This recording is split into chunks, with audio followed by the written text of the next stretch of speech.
Hello guys, nagmarkot po ako ng kalamansi ko.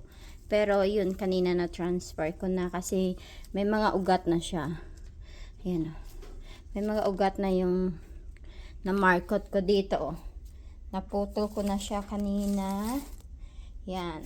At tinransfer ko na siya. Kaya maya maya papakita ko sa inyo.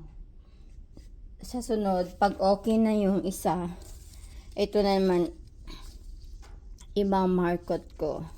Sabi daw nila pag nag-markot ka, dapat meron yung sanga na ima-markot mo. Merong bunga.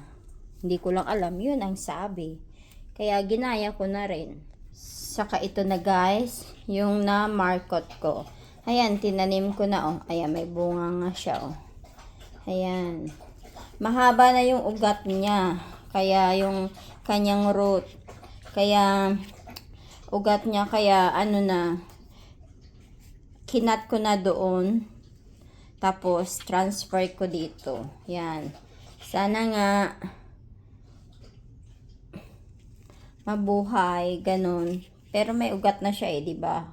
Syempre mabubuhay yan, pero ita-transfer ko po yan sa malaking pot pag okay na siya.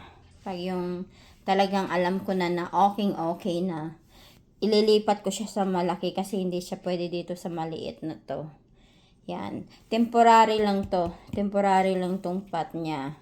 Ayan, may bunga siya. Yan. Sana nga mamunga siya ng marami. Yan.